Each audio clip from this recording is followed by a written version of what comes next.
سيدنا كريم صلى الله عليه وسلم. الرحمن الرحيم.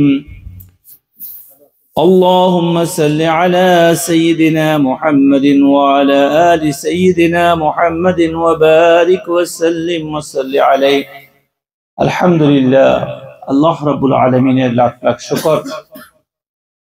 আল্লাহ রাব্বুল আলামিন আমাদেরকে আজকে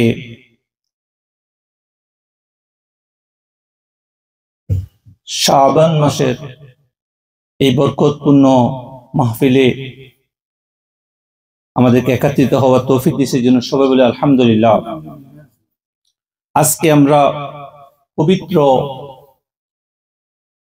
শবে বরাত, যেটাকে নিয়ে আজকে সারা বিশ্বে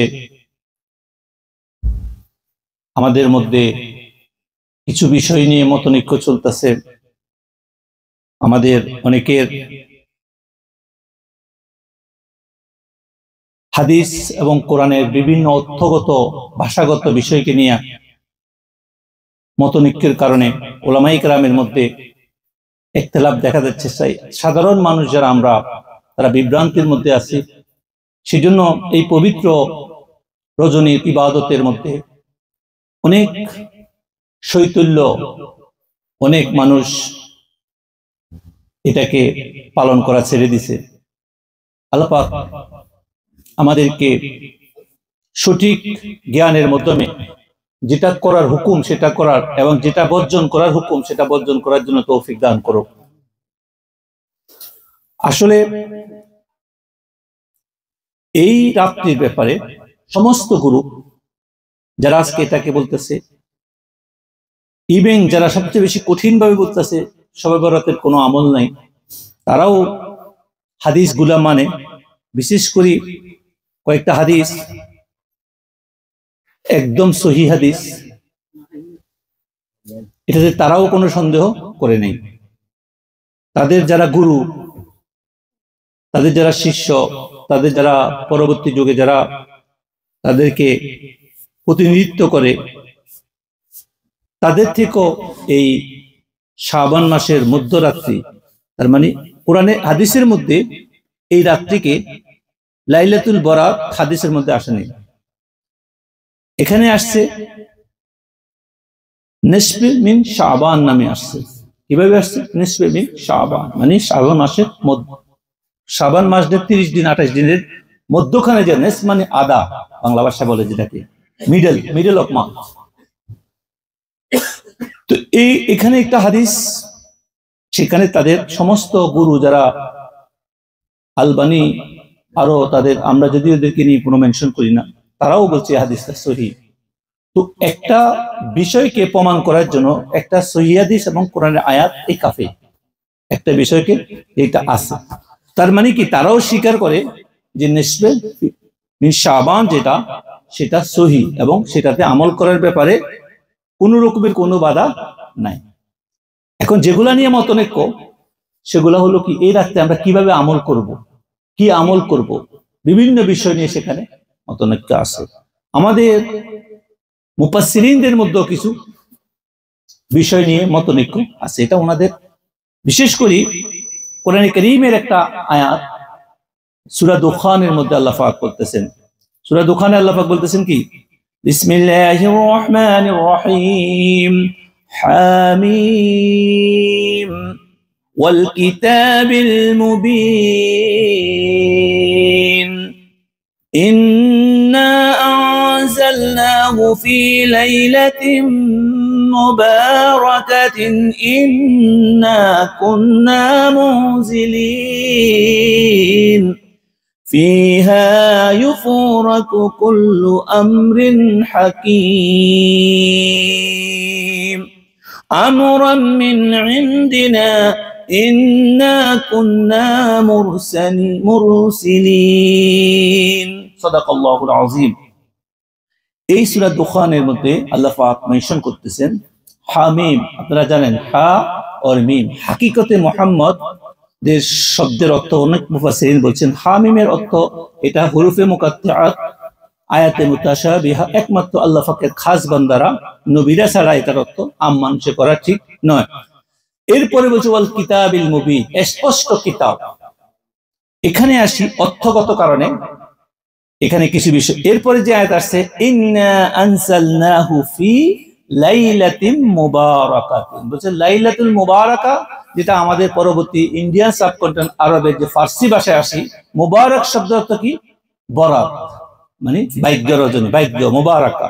তো এইটার সাথে মিলে ইয়া হযরত ইকরামা রাদিয়াল্লাহু তাআলা আনহু একজন সাহাবী, তিনি বলছেন এই আয়াত দ্বারা আল্লাহ পাক নিসফ মিন শাবানকে, মানে শাবান মাসের মধ্যবর্তী রাতকে আল্লাহ পাক নির্দিষ্ট করছেন। পরবর্তীতে এই হাদিস এবং বড় বড় উলামায়ে কেরাম, ইমাম গাজ্জালী রাহমাতুল্লাহ আলাইহি ওনার ইয়াহিয়া উলুমুদ্দিনের মধ্যে লিখছেন, তাফসিরে মাযহারি, তাফসিরে রুহুল বায়ান, তাফসিরে রুহুল মাআনি, বড় বড় তাফসিরের মধ্যে এটাকে লিখছেন। এই জন্য অনেক মুফাসসিরিন বলতেছেন এই আয়াত দ্বারা আল্লাহ পাক লাইলাতুল মুবারাকা বলতে ভাগ্য রজনী লাইলাতুল বরাতকে বুঝাইছে। কারণ এই রাত্রির সম্পর্কে অনেকগুলো হাদিস আসছে, যে হাদিসের মধ্যে আল্লাহ পাক মেনশন করছেন এই রাত্রিতে আল্লাহ পাক সবাইকে মাফ করে দেন, একমাত্র মুশরিক এবং যারা হাসেদকারী মুসাহিন যারা আছে, যারা হিংসাকারী, এদেরকে ছাড়া আল্লাহ পাক সবাইকে। আর এই হাদিসটা সবাই গ্রহণ করছে। এই হাদিসটার যে মানে ইন্নাল্লাহা লা ইয়াত্তালিউ ফি লাইলাতি নিসফি মিন শাবান ফায়াগফিরু লিজামিই খালকিহি ইল্লা লিমুশরিকি আও মুশাহিন, বলতেছে নিশ্চয় আল্লাহ তাআলা, আল্লাহ রাব্বুল আলামিন এখানে লা ইয়াত্তালিউ ফি লাইলাতি, ইয়াত্তালিউ লা ইয়াত্তালি, আল্লাহ পাক নজর দেন, আল্লাহ পাক দেখেন, আল্লাহ পাক কি করেন?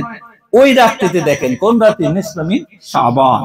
ফায়াগফিরু লিজামিই খালকি, আল্লাহ পাক সবাইকে, সৃষ্টির মধ্যে সবাইকে মাফ করে দেন, ইল্লা মুশরিকি আও মুশাহিন, বলতেছে যারা মুশরিক এবং যারা বিদ্বেষ করে, হিংসা করে, মুশাহিন হাসাদ রাখনেওয়ালা, এই ছাড়া আর সবাই কি করে আল্লাহ পাক মাফ করে দেন।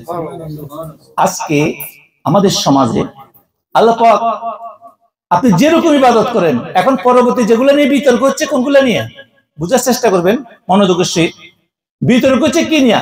ইবাদত কেমনে করব, ইবাদত নিয়ে। কিন্তু এই রাত্রি সম্পর্কে হাদিস এবং কোরআনের এই আয়াতের আবার অনেক মুফাসসির, ইমাম তাবরানী রাহমাতুল্লাহ আলাইহি সহ অনেক মুফাসসিরিন বলছেন এই আয়াতটা লাইলাতুল বরাত নয়, এই লাইলাতুল কদর। আমরা ওই মুফাসসিরদের কথা বলতেছি, কিন্তু একটা গ্রুপ বলছেন এটা লাইলাতুল মুবারাকা, মানে লাইলাতুল বরাত, মানে শবে বরাত বাংলাতে বলে।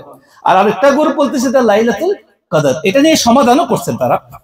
কিন্তু আমাদের এক শ্রেণীর ওলামারা আসি, যারা আমাদের বর্তমান সমাজে ফিতনা সৃষ্টি করতেছে, তারা প্রথমে আসি বলে লাইলাতুল বরাত, লাইলাতুল এরকম কোন শব্দ কোরআন হাদিসে নাই।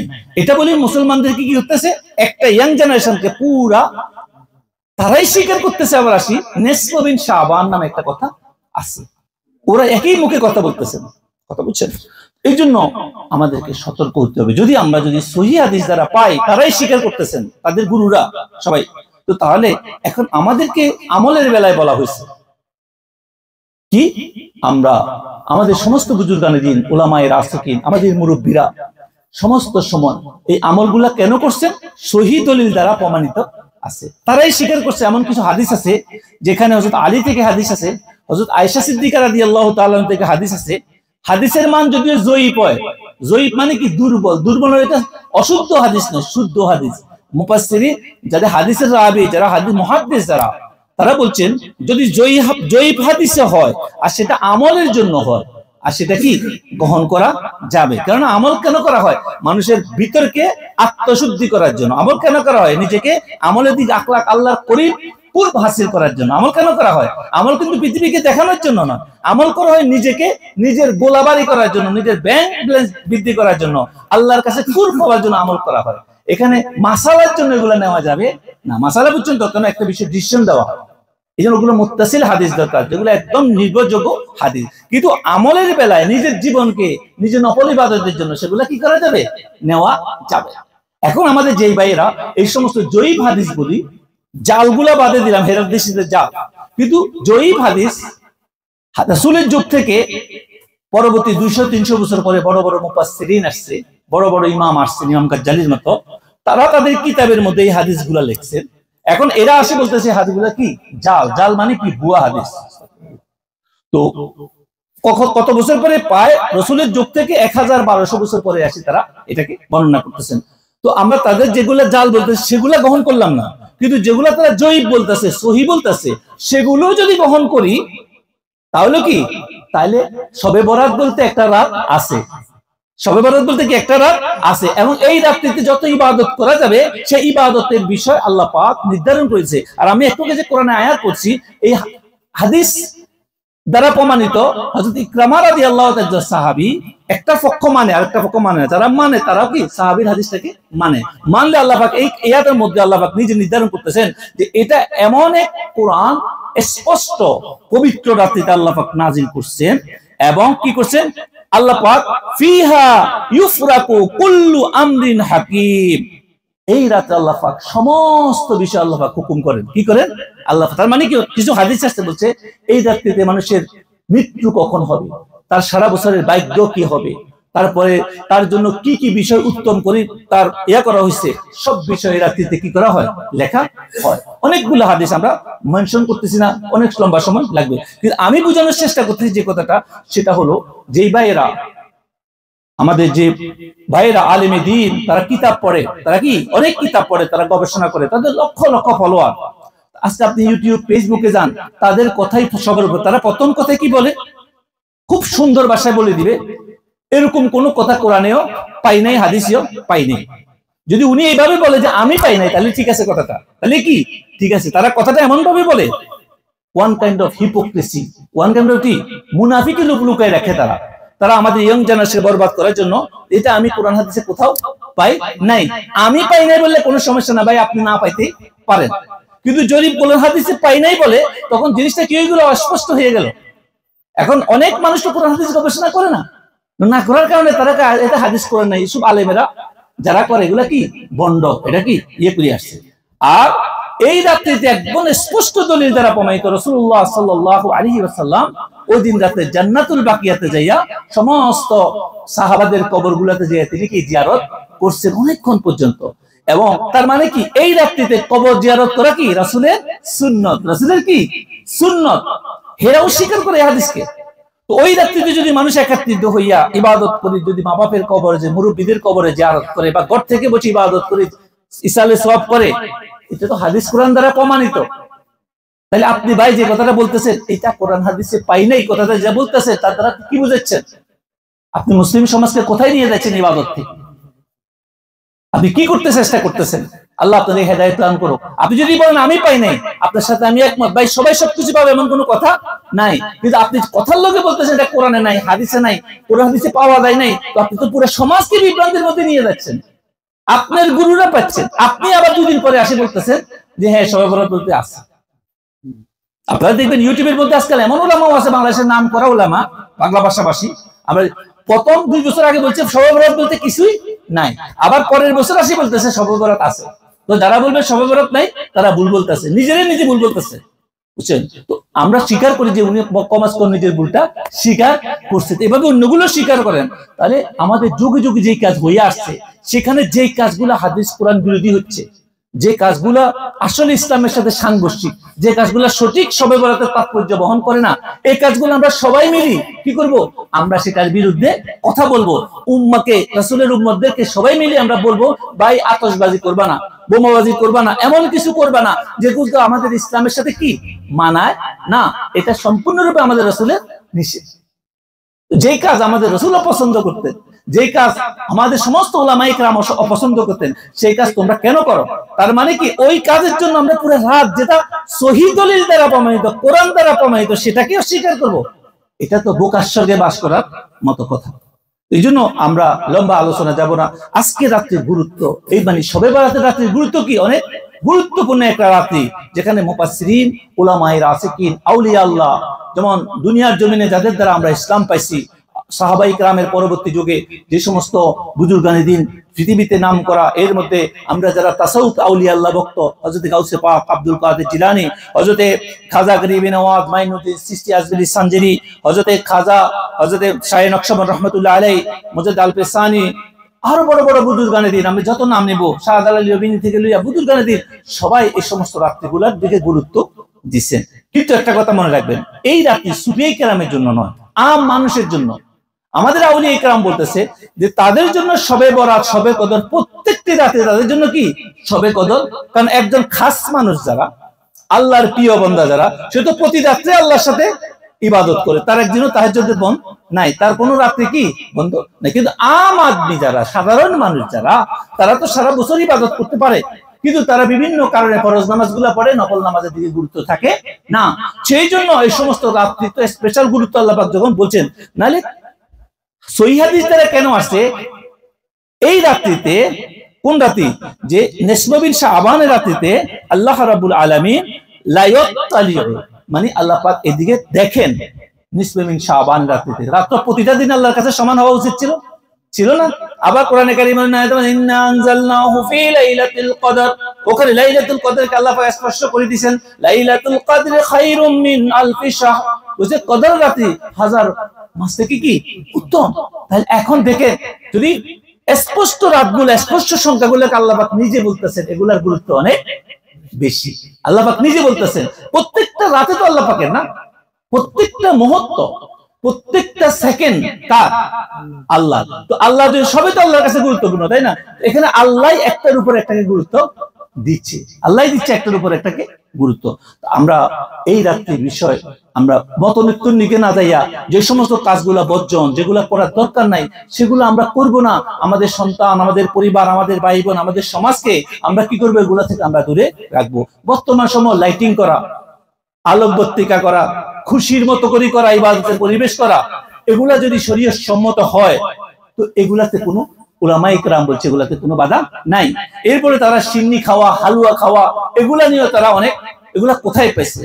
রাসূলুল্লাহ সাল্লাল্লাহু আলাইহি ওয়াসাল্লামের জামানায় একত্রিত করে মানুষ যখন একত্রিত হইতেন, তাদের জন্য স্পেশাল কিছু মিষ্টান্ন জাতীয় খাবার বানাইয়া বা কোনো কিছু করে রুটির ব্যবস্থা করে খাওয়ার ব্যবস্থা করতেন, হাদিস দ্বারা প্রমাণিত আছে।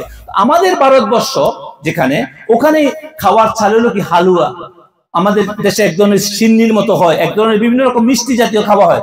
এক এক দেশে এক এক রকমের খাওয়ার কি প্রচলিত। আমাদের দেশে হাত দিয়া খাওয়া খায়, আরবেরা হাত দিয়া খাওয়া খায় না।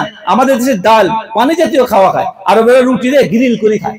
একসাথে প্লেটের মধ্যে সামনে একটা ছাগলের, একটা বকরিদের পুরি গ্রিল করে সামনে রাখা, রুটি চলি দিয়ে সবাই মিলে খায়। কিন্তু আমাদের সমাজে কি হয়, ভাত তরকারি পাকা একদম পানির মতো করি, তো এটা খাওয়া সম্ভব হয় না। এই জন্য এক এক ট্রেডিশন এক এক রকম। তাই বলি কি আমি আবার ট্রেডিশনটা দিয়ে দিব? ট্রেডিশন ব্যাপার রাসূল নিষেধ করে নাই কোন জায়গায়। প্রত্যেক সমাজ, প্রত্যেক জাতি এক এক রকম। এই জন্য ইসলাম হলো কি, যেখানে যাবেন সেখানে ইসলামকে আপনাকে সুন্দরভাবে, যেভাবে যে অঞ্চলের মানুষ যেভাবে চলে সেটার লোকে মিলে ইসলামকে আপনাকে সেখানে করতে হবে। এই জন্য হালুয়া আমাদের অঞ্চলে একটা খাওয়া, মিষ্টান্ন। এই সমস্ত দেশে কি খায়? কেক খায়, সুইট খায়। আমাদের দেশে সুইট সিস্টেম হচ্ছে, অনেক রকম ইয়া বানায় না। এখন আপনি যদি বলেন হালুয়া বলতে কোনো কিছু কোরআনে নাই, এটা তো ভাই ওয়ান কাইন্ড অফ আপনার জ্ঞানের সমস্যা। প্রত্যেকটা অঞ্চলের মানুষের কাছে একটা ডিশ, এক একটা জিনিস কি। এই জন্য হালুয়া আপনি যত বেশি ইচ্ছা বানান, খান। উলামায়ে কেরাম বলছেন হাদিস কোরআনে কোনো জায়গায় বাধা নাই হালুয়া খাওয়ার জন্য। বলে এই রাত্রি কেন স্পষ্ট কেন, এটা বলবে এটা তো বেদাত। কোনো কিছু অতিরিক্ত হইলে এটা কি বেদাত। বেদাত তো ভাই সবকিছুই বেদাত। রাসূলের জামানা, সাহাবাদের জামানার পরে যত কিছু আছে সবকিছুই কি ওই জামানায় ছিল না। এই যে লাইটিং ওই জামানায় ছিল না, টেলিফোন, প্লেন, এগুলো ওই জামানায় ছিল না। এগুলো যুগের সাথে সাথে চেঞ্জ হচ্ছে। এগুলো প্রয়োজনের সাথে সাথে মানুষের উপকারে মানুষ এগুলো কি করতে, আমরা প্রয়োজনে আজকে প্লেন ব্যবহার করতেছি, আমরা অনেক কিছু মাইক ব্যবহার করতেছি, অনেক রকম সিস্টেম, সেগুলো এক জামানায় কি ছিল না। ইভেন আমরা যে ইবাদত করি, নামাজ পড়ি, এই যে নামাজ আদায় করি, এই যে সূরা কেরাত করি, এই কোরআনের মধ্যে জের জবরও ছিল না। রাসূলের জামানা এই যে আমরা জের জবর দিয়ে পড়ি না, এটাও কিন্তু রাসূলের জামানা ছিল না। ইভেন সাহাবাদের জামানায় ছিল না, তাবেঈনের জামানা সেটা হয়েছে। এভাবে অনেক কিছু আছে পরবর্তী যুগে এসে একত্রিত হয়েছে।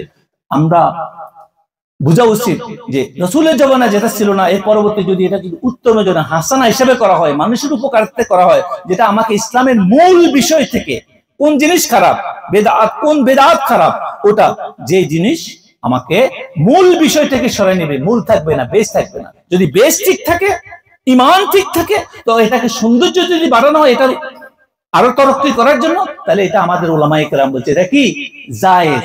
এটা কি এক হাদিস থেকে আনছেন। এটা তো গেল। এরপরে আপনি যেটা আসতেছে সেটা হলো যে শবে বরাতের রাত্রি বা পরবর্তী রাত্রিগুলাতে আপনি যে রোজা রাখবেন শবে বরাত উপলক্ষে, এটা নিয়েও হাদিসের দ্বারা তারা পায় না খুঁজি। এটা কি হাদিসে তারা খুঁজি পায় না। ভাই শবে বরাত 15 তারিখ 14 তারিখ দিবাগত 15 তারিখে পরে হাদিস শরীফ মুসলিম শরীফের হাদিস আছে রাসূলুল্লাহ সাল্লাল্লাহু আলাইহি ওয়াসাল্লাম প্রতি মাসে 13, 14, 15 13, 14, 15 কে আইয়ামে আবিস বলে, এই 3 দিন কি রোজা রাখতেন। এবং কি দাউদ আলাইহিস সালামের সুন্নত তরিকা ছিল একদিন বাকি রাখি একদিন রোজা রাখতেন। রাসূলুল্লাহ সাল্লাল্লাহু আলাইহি ওয়াসাল্লাম আরো হাদিস আছে যে শাবান মাস হচ্ছে রজব আল্লাহর মাস, রজব কার মাস, আর শাবান রাসূল বলছে আমার মাস, আর রমজান কার মাস, উম্মতের মাস। এই রমজান মাস কার মাস, উম্মতের মাস, কারণ উম্মত হিসেবে রোজা রাখবে কষ্ট করবে। আর শাবান মাস কার মাস, রাসূলুল্লাহ সাল্লাল্লাহু আলাইহি ওয়াসাল্লামের মাস। যে রাত্রিতে রাসূলুল্লাহ সাল্লাল্লাহু আলাইহি ওয়াসাল্লাম এমন ভাবে রোজা রাখা শুরু করতেন শাবান মাসে, মনে জন্য আর তিনি রোজা বন্ধ করবেন না। 15 দিন 10 দিন 15 দিন রোজা রাখতেন রাসূল শাবান মাসে। তো হাদিস দ্বারা প্রমাণিত এই মাসে রাসূল অধিক হারে রোজা রাখতেন। এখন আর কি প্রমাণ দরকার আছে যে 15 তারিখে রোজা রাখার ব্যাপারে? নিষেধ আছে কোন জায়গায়? তাহলে নিষেধ নাই। বলা হয়েছে যে এই রাত্রে যখন তোমরা ইবাদত করবা তো তখন পরের দিন কি করে তোমরা রোজা রাখো। এমনি তো হাদিস দ্বারা প্রমাণিত আছে। তাহলে ভাই এই বিষয়গুলো নিয়ে আপনারা এত বিতর্ক করতেছেন যে উম্মতকে এটা নাই ওটা নাই এটা নাই ওটা নাই বলে মানুষকে কি করতেছেন, আপনি কনফিউজের মধ্যে নিয়ে যাচ্ছেন।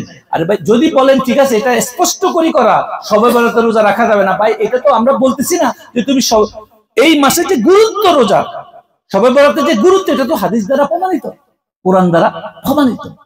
এখন তুমি মানো আর না মানো সেটা তোমার পার্সোনাল ব্যাপার। কিন্তু উম্মতের মেজরিটি উলামায়ে কেরাম সেই 1400 বছর থেকে রাসূলের যুগের পর থেকে যেটা পালন করে আসতেছে, এখন তোমরা সেই সমস্ত উলামাদেরকে বলতেছে এরা ভুল করছেন। কি করতেছে তারা? ভুল করছেন।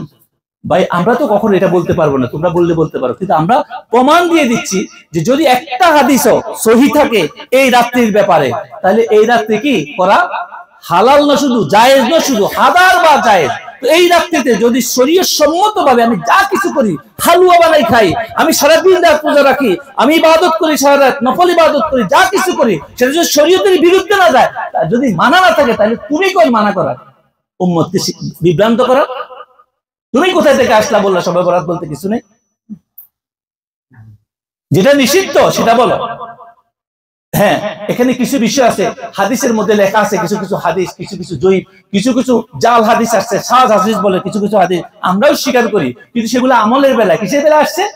আমলের বেলায়। বলা হইতেছে এক হাদিসের কিছু কিছু হাদিস আছে যেখানে বলেছে ওই রাত্রিতে তোমরা নামাজ পড়ো 2 রাকাত 2 রাকাত করি, প্রতি রাকাতে আলহামদুর সাথে 300 বার কুল হুয়াল্লাহ পড়ো, 500 বার কুল হুয়াল্লাহ পড়ো। এগুলো হাদিসকে মেনশন করছে কিছু কিছু উলামায়ে কেরামের কিতাবের মধ্যে। কথা বুঝছেন? তো আমরা ওটাকে হাদিস হিসেবে না নিই, এটাকে প্র্যাকটিক্যাল জীবনে অভিজ্ঞতার জন্য সওয়াবের নিয়তে আমল করি। নফল ইবাদত আপনি যেভাবে করেন সেখানে কোনো রকমের বাধা নাই। আপনি সূরা আল-হামদ পড়ি 500 বার কুল হুয়াল্লাহ যদি নফল ইবাদত খারাই করেন, এটা কি বাধা আছে? নিষেধ নাই, কোনো ইমামের দ্বারাও নিষেধ নাই। তা আপনি যদি মনে করেন হাদিস বলবেন না, বললেন না, কিন্তু এই আমল যদি কেউ করে সওয়াবের নিয়তে নফল ইবাদতে, বাধা কোথায় আছে সেটা দেখান। আপনি বাধা কোথায় আছে সেটা দেখান ভাই। এইভাবে আপনি কমাস কম নিতে পারেন জিনিসটাকে। আর যদি কেউ যদি নেই তাকে আমরা বলি ভাই এটা কোনো হাদিস আমরা পাই নাই, আপনি হাদিস বলবেন না। এটা আপনি যদি হাদিসের প্রুফ না দেখাইতে পারেন, দলিল না দেখাতে, তাহলে আপনি এটা হাদিস বলবেন না, আপনি নফল ইবাদত হিসেবে করতে পারেন, তাহলে তো আর ঝগড়া হয় না। কিন্তু আপনি একদমই বলতেছেন এটা বুয়া হাদিস, মোপাস ভালো ভালো নাম করা আলেম তারা বলতেছে এটা বুয়া, এটা বুয়া বুয়া বুয়া বলে মানুষকে আজকে নামাজ রাত্রিতে 2 রাকাত নফল নামাজ পড়বে সেদিকেও মানুষ এখন নাই। আমাদেরকে ফোন করে হুজুর এই রাতে কোনো নামাজ আছে কিনা, এরাতে কোন, আরে ভাই এই রাতে নামাজ পড়লে সমস্যা কোথায় আপনার? প্রতিদিন রাতে নফল ইবাদত করার ব্যাপারে হুকুম আসছে, তাই না? এই রাত্রে যখন আল্লাহ পাক নিজে বলতেছে এই রাত্রিতে মুশরিক এবং হাসাদকারী ছাড়া সবাইকে মাফ করে দেন, তো এই রাতে সারা ইবাদতের মধ্যে থাকাই তো উত্তম, তাই না? এই রাতে মুশরিক এবং যারা হাসাদকারী এরা ছাড়া আল্লাহ পাক সবাইকে মাফ করে দেন। তো আমার মধ্যে দেখতে হবে আমার মধ্যে মুশরিকত আছে কিনা, শিরক আছে কিনা, আর আমার মধ্যে হাসাদ আছে কিনা, এগুলা ছাড়া আর সবকিছু কি আল্লাহ পাক। তাহলে আমাকে কি করতে হবে? রাতের জন্য প্রস্তুতি নিতে হবে। মুশরিক কাকে বলে? এটা নিয়ে তাদের সমস্যা। তারা সবাইকে আমভাবে, আমরা যারা মাজারে যাই, ওলিদের কাছে যাই, পীরের দরবারে যাই, আমাদের কোনো কিছুতে আমরা কাজ করি, আমরা সবাই মুশরিক তাদের চোখে। তাদের কি আমরা মুশরিক। মুশরিক তারা আমাদের কিভাবে বানাইছে, আমরা মাজারওয়ালার কাছে যাই, আমরা কি চাই কিছু, খাজা বাবা দেন কিছু, হযরত খাজা আলী রহমাতুল্লাহ কিছু দেন কিছু, তাদের কথা মানলাম। কিন্তু মুশরিক কিভাবে হইলাম? তারা কি আমাদেরকে কোন হাদিস কোন দলিল ভিত্তিতে আমাদেরকে মুশরিক বলে তারা? আল্লাহু আ'লাম। যে আপনারা সাধারণ জ্ঞান দেখেন, মুশরিক কাকে বলে? মুশরিক বলা হয় যে শিরিক করে, যে কি করে, শিরিক করে। শিরিক কি জিনিস? আল্লাহর সমকক্ষ কোনো কিছুকে কি বাবা, আল্লাহর সমান কি বাবা, যে কাউকে আল্লাহর সমান বাবা কি, এটা কি শিরিক করা। যে কোনো কিছুকে আল্লাহর সমকক্ষ বাবা, আল্লাহর বরাবর বাবা, এটা কি বলে? শিরিক বলে। এই মুশরিক হয়। এখন আমরা যারা কোনো অলির দরবারে যাই, আমরা কোনো অলির দরবারে যাই, আমরা কোন অলির দরবারে যাই, আমরা কি ওখানে আল্লাহর অলি হিসেবে যাই, বা একজন সাধারণ বান্দা হিসেবে যাই, না আল্লাহ হিসেবে যাই? বলেন তো। আমরা ওখানে কেন বাবা শাহজালাল ইমামের কবর জিয়ারত করতে গেলে, মাজার জিয়ারত, আমরা কিভাবে যাই? উনি আল্লাহর একজন বান্দা। আচ্ছা, অলি অনেকে মানতেছে, বান্দা, আমরা তো অলি মানি। অনেকে আমাদের চোখের সামনে বলতেছে উনি অলি নাকি, আপনি কেমনে জানেন? এত বড় আল্লাহর এত বুজুর্গ ব্যক্তি, যার লাইটে পুরো বাংলার সমস্ত জমিনে আলোকিত হয়েছে, তার বেলায় এই সমস্ত ওলামারা বলে যে উনি অলি, আপনি কেমনে জানেন? উনি যে বলি তার চোখ নেই, অন্ধ। যে কোথায় থেকে সেই ইয়েমেন থেকে আসছে, ও সেখানে উনি ইতিহাসও শুনতে রাজি না, বলছি উনি অলি গ্যারান্টি কি আপনার কাছে? আচ্ছা ভাই, আপনি অলি মানিয়ে না, আমি তো দেখতেছি যার লাইটের কারণে পুরো বাংলা ভারতবর্ষ সব জায়গায় লাইট দিতেছে, মানুষ লক্ষ লক্ষ, এখনো তার নাম শুনলে মানুষের একটা মহব্বত সৃষ্টি হয়। এটাই তো অলির একটা গুণ। বাবা শাহজালালের নাম শুনছে, আর দেখেন এখানে কত লক্ষ লক্ষ মসজিদ বানাইছে, জালালিয়া মসজিদ, শাহজালাল মসজিদ বানাইছে না, ওনার নামের কত কিছু চলতেছে, নামের পর কত কত কিছু খান। আর কি দরকার ওনার ওলি হিসেবে প্রমাণ করা? এরপরে এদের জ্ঞানে এত সমস্যা, এরা বলে কি উনি ওলি, আপনি কেমনে জানেন? ঠিক আছে, এরপরে এই অলির দরবারে আপনি যখন গেছেন, আপনি কি করতেছেন? ওনারা কি আল্লাহ কই যেতেছেন? বলতেছেন ইনি আল্লাহ। আল্লাহ নাউজুবিল্লাহ মিন যালিক। কেউ কি আল্লাহ কই যায়? আল্লাহর ওলি, আল্লাহর বান্দা, আল্লাহর একজন বান্দা হিসেবে আমরা যাই, তাই না? তো প্রথমেই তো আমি ডিভাইড করে দিছি, উনি আল্লাহ নয়, উনি আল্লাহর বান্দা। তাইলে আমি শিরক কোথায় করলাম? যদি ওর কাছে চাইও কোনো খবর ভাই, শাহজালাল ইমাম রহমাতুল্লাহ আলাইহি, বাবা আপনি আমার কিছু দেন, এটা গুনাহ হবে। এটা কি হবে? গুনাহ হবে, কবিরা গুনাহ হইতে পারে। হাই, কিন্তু এটা তো শিরক হচ্ছে না, কারণ আমি প্রথমেই তো তাকে আল্লাহ মানতেছি না, তাকে কি মানতেছি না? আমরা এটাকে কখনো বলি না যে যাই তার কাছে কিছু ব্যবস্থা করলাম। আমাদের উলামায়ে কেরাম কখনো বলে না, তর্কের খাতিরে কথাটা বললাম, যে তারা আমাদেরকে যে মুশরিক বলে। আজকে ইয়াং জেনারেশন কি আমাদেরকে আজকে কিভাবে অলিদের দরবার থেকে দূরে সরাচ্ছে? তারা বলতেছে এখানে যাওয়া যাবে না, এটা শিরক, শিরক, শিরক। আরে ভাই, শিরক তুমি মৃত্যু, কারণ তুমি কথাটাকে ঘুরেই বলতেছ। যদি তার কাছে চাই সে গুনাহগার হবে, কারণ একজন ওলি আল্লাহর বান্দা, সে তার কাছে সবার কথা কোনো জায়গায় লেখা নেই, চাইও না। কিন্তু তাকে ওলি মানে যাচ্ছি আমি, তাকে কিন্তু আল্লাহ মানে যাচ্ছি না। আরে ভাই, আপনার কাছে আমি গেলাম, আপনাকে আমার 500 টাকা দেন, আপনি আমার চাচা, আপনি আমার ভাই, আপনাকে আমি আল্লাহর বান্দা হিসেবে মানে যাচ্ছি, আমার 500 টাকা দেন, আমার দরকার 500 টাকা যাচ্ছি না আমরা, আমি কি শিরক করতেছি? আর আল্লাহর ওলি তো সবাই জিন্দা, কোন রূহের মৃত্যু হয় না, কোন মানুষের মৃত্যু হয় না। এখন তারা যদি আল্লাহর ওলি হয়ে থাকে, হাদিস দ্বারা প্রমাণিত আছে, তারপরে তো বলা হয়েছে যে তোমরা তাদের কাছে ওলিদের দরবারে যাও, জিয়ারত করো, এবং সেখানে কি করো?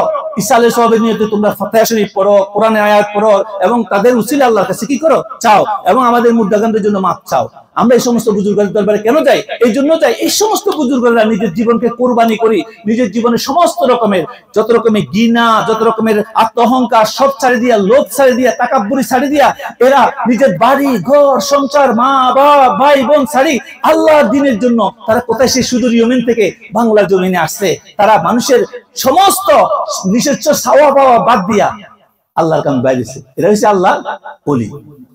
এরা কি আল্লাহর ওলি? এদের কাছে আমরা এদেরকে দেখে কি করব? আমরাও শিখবো যে আমরা কিভাবে এই দুনিয়ার মায়া ছাড়তে পারি, এই দুনিয়ার লালুচ ছাড়তে পারি, এই দুনিয়ার তাকাব্বুরি ছাড়তে পারি। তাহলে বুঝছেন, এই সবে বরাতে আমরা যারা ওলি আল্লাহদের মাজারে যাব, জিয়ারত করতে, মা বাপের কবর জিয়ারত করতে যাব, আমাদেরকে আদব শিখতে হবে, জানতে হবে। আমরা গুনাহ করব কেন? আমরা যখন মানি, আমরা সুন্দরভাবে শরীয়ত সম্মতভাবে মানি। কিন্তু আমরা এদের কথা শুনবো না। এরা যেভাবে বাধা দিচ্ছে যে আপনারা ঘরে ঘরে সুন্দর করে শান্তিতে, আমাদের মা বোনেরা যারা ঘরে বিভিন্ন মিষ্টান্ন বানান, হালুয়া বানান, বেশি করে বানাবেন। বেশি করে কি আমাদের আগে যদি কম বানান, এখন আরো বেশি করে বানাবেন। দোকানের থেকে মিষ্টি কিনে মানুষকে খাওয়াবেন। কেন? সবে বরাত উপলক্ষে খাওয়াবেন, বিভিন্ন জায়গায় করে মিষ্টিকে খাওয়াবেন। কারণ এখন আরো বেশি করে করা দরকার, যেখানে হয় না সেখানে আরো বেশি করে করবে, কারণ এটাতে হাদিস দ্বারা কোনো জায়গায় নিষেধ নাই। আর তৃতীয় নম্বর হলো আপনারা আপনাদের মা বাপের কবর জিয়ারত করবেন বেশি বেশি করে। এই রাতে সারা রাত চেষ্টা করবেন ইবাদত করার জন্য, যেভাবে পারেন আপনি কোরআন তেলাওয়াত করি, নফল ইবাদত করি, আপনি জিকির আজকার করি, আপনি আপনার পক্ষে যেভাবে সম্ভব। কারণ এই রাতে একমাত্র মুশরিক। তাহলে আমরা কি, আমাদের মধ্যে কোনো মুশরিকত আছে কিনা? মুশরিক কি আমরা অনেক লম্বা আলোচনা করছি। যখন আপনি হাসাদ করবেন, হাসাদ বুঝছেন মানে হিংসা করা, এই রাতে আল্লাহ পাক হিংসুকদেরকে আল্লাহ পাক মাফ করবেন না। খুঁজেন এখন আপনার মধ্যে আমার মধ্যে হিংসা আছে কিনা, হাসাদ আছে কিনা, একটু খুঁজেন।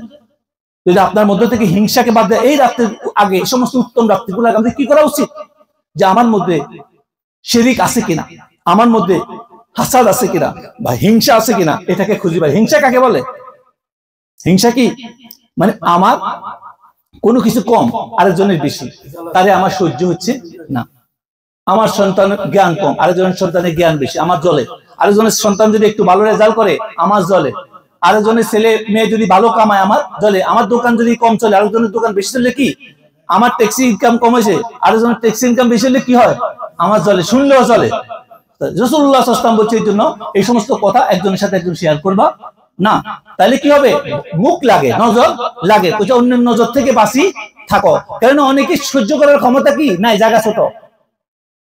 কিন্তু এর দ্বারা কি হইতেছে, রাসূল কেন এই ব্যাপারে বললো, এই রাত্রিতে হিংসুককেও আল্লাহ মাফ করবে না।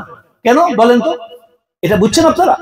কেন আল্লাহ পাক এত বড় ডেঞ্জারাস কাজ, এত উত্তম, সবাই মাফ করে দিবেন, মুশরিক আর হিংসুকের মাফ করবে না? কারণটা কি? হিংসা এমন এক ডেঞ্জারাস জিনিস, বুঝার চেষ্টা করেন। হিংসা এমন এক ডেঞ্জারাস জিনিস, কারণ আপনি ওখানে যাই আল্লাহর লগে শিরিক করতেছেন।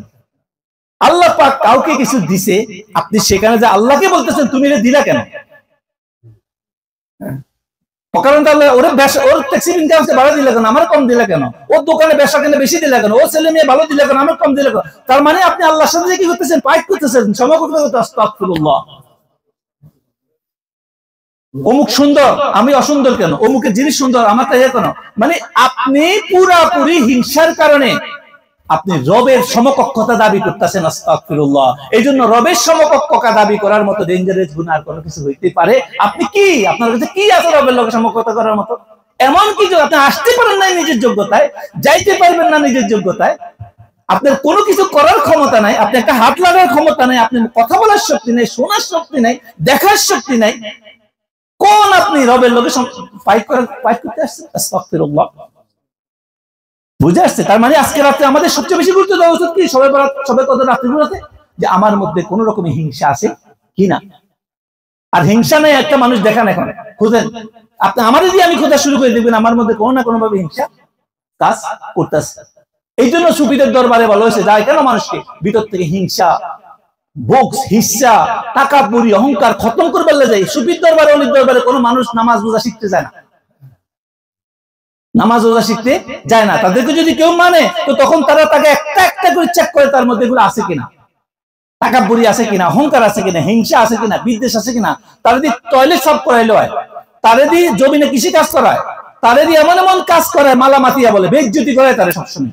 বেইজ্জতির মাধ্যমে তার ভিতরে এই সমস্ত দোষগুলোকে একটা একটা করে কি করে দূর করে। তারা এমন জায়গায় পাঠায় যেখানে গেলে সে এমন কাজ এটা করতে তার কাছে অপমান ফিল হবে।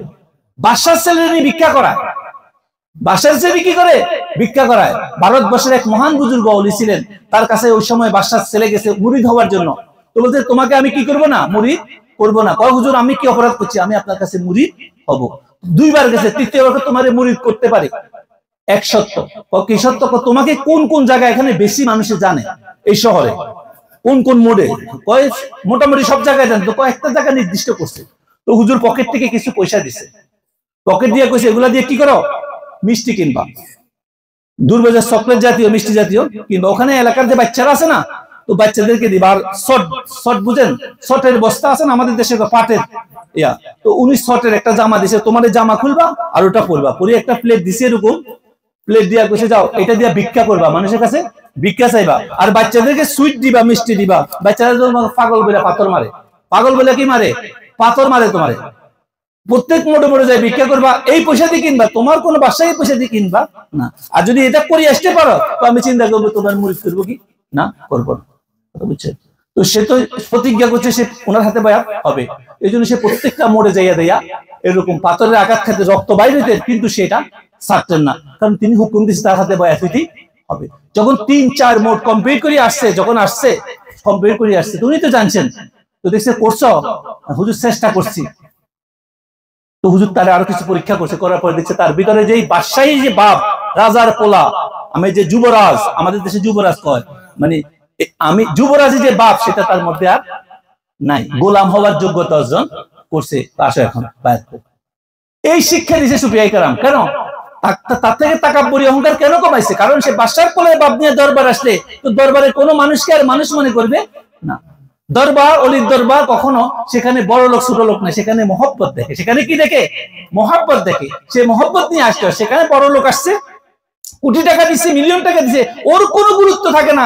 একটু সাধারণ যদি গরিব লোক আসে, যদি মহব্বত দিয়ে কিছু করে, সবাই সমান বরাবর। কেননা আল্লাহর কাছে পৌঁছতে হবে, আমাকে যেই রু নিয়ে আসছি, যেভাবে আসছি সেভাবে আমাকে বুঝতে হবে। পৃথিবীতে যাওয়ার সময় আমার সাথে আমার কোনো তাকাব্বুরি বাদশাহী কিছুই আমার যাবে না, কারণ এগুলা কে দিছে?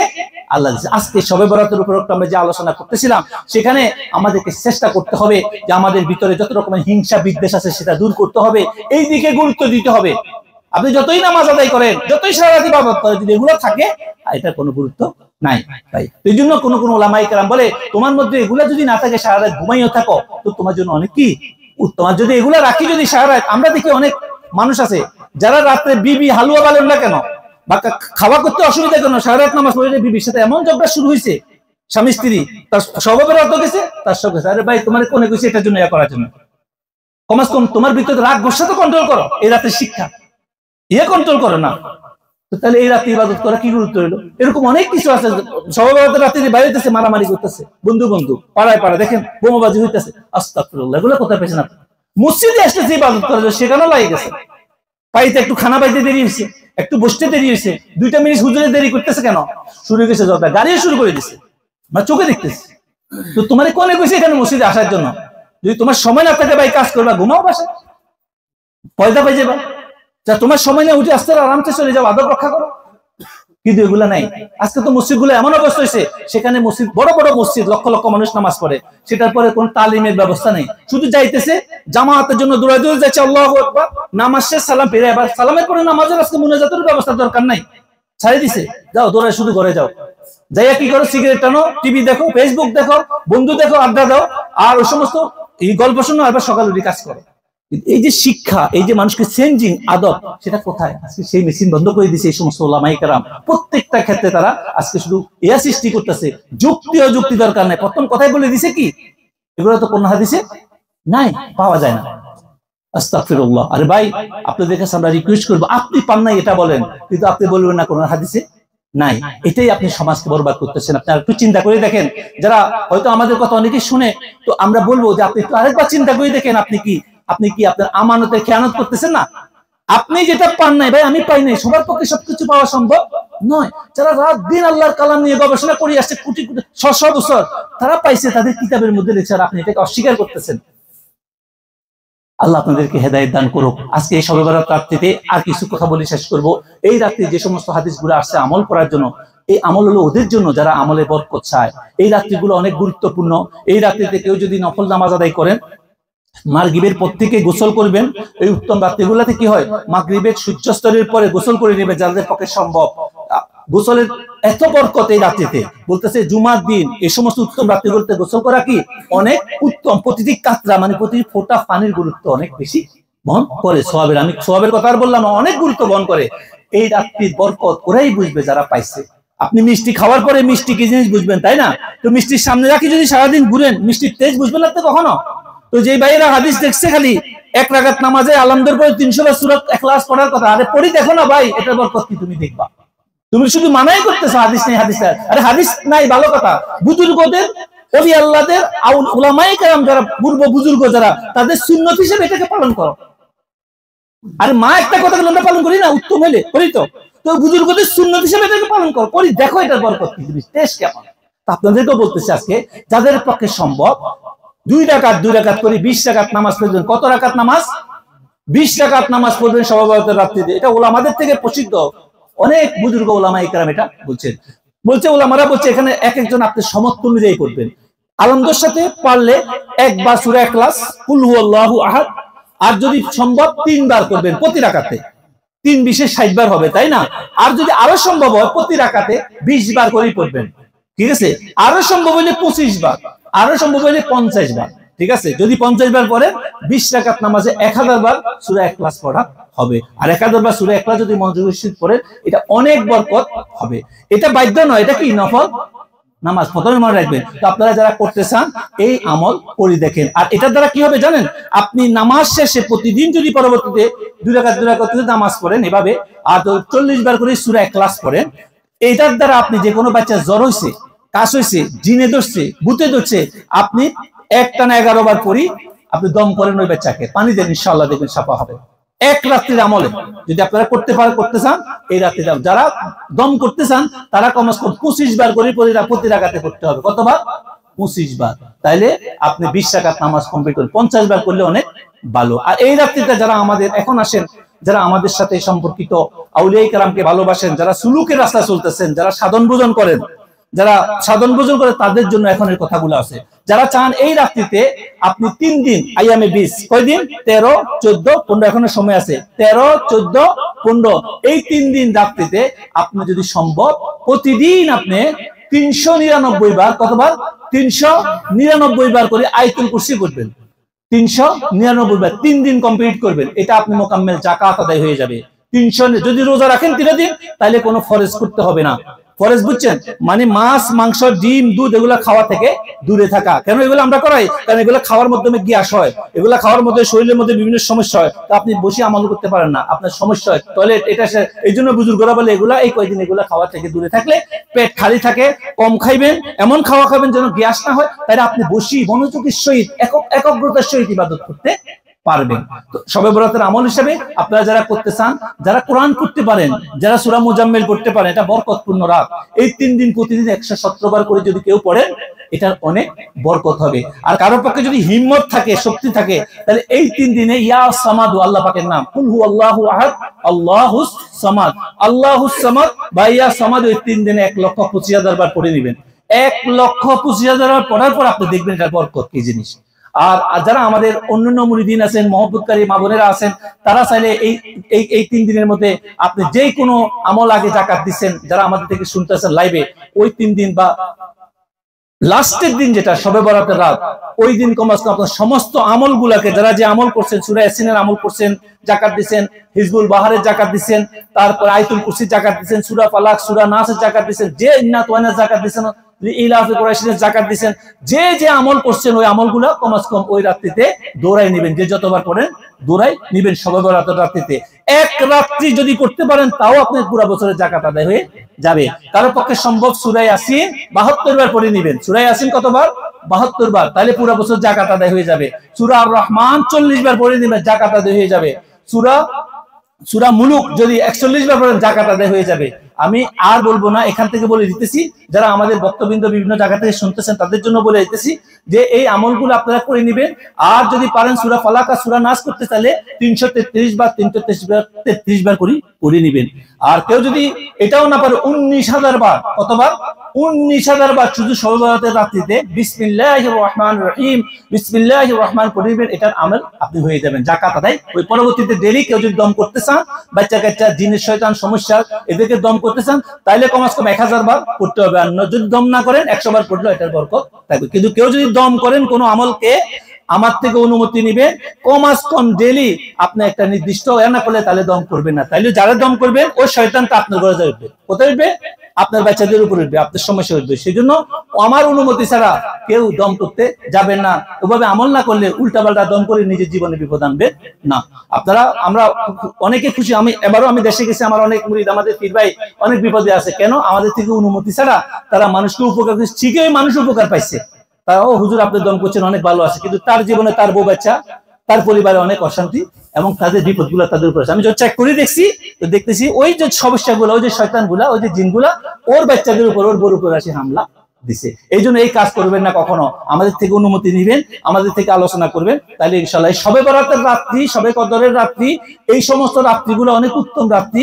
এই জন্য সামনে আইয়ামে আবি যে 3 দিন আছে, যা যে আমল করতে পারেন করবে, আর নলে শবে বরাতের রাত্রিতে আপনারা বাসে, বিশেষ করে মা বোনেরা যারা তাদের ছোট ছোট বাচ্চা আছে, নিজের পরিবারকে দম করবার জন্য আপনারা আয়াতুল কুরসির আমলটা করতে পারেন, বিসমিল্লাহির রহমানির রহিম আমলটা করতে পারেন, সূরা কাউসারের আমলটা করতে পারেন। সূরা কাউসার ডেইলি 1000 বার করে পড়লে হয়ে যাবে, বা শবে বরাতের রাতে 1000 বার পড়লো হয়ে যাবে ইন্না তুইনা কাল কাউসার। পরবর্তীতে ডেইলি 110 বার করে পড়বেন, আর যদি কম করে হলে 40 বার পড়বেন, যদি আপনি বাচ্চা কাচ্চারে দম করতে চান। নিজের বাচ্চা, নিজের হাজবেন্ড, নিজের ওয়াইফকে দম করতে পারবেন, যে কোনো আমল করলে কোনো শক্তি। কিন্তু বাইরের কোনো মানুষকে আপনার পরিবারের দম করতে গেলে আমাদের থেকে অনুমতি নেবেন, তাইলে আপনি নইলে বিপদগ্রস্ত, সেটার জন্য আপনি দায়ী। আল্লাহ রাব্বুল আলামিন আজকে এই শবে বরাতের এই পবিত্র আলোচনাগুলো আমাদেরকে আমল করার জন্য তৌফিক দান করুক। আমাদের মতো যত কমি আছে আল্লাহ পাক আমাদেরকে মাফ করুক।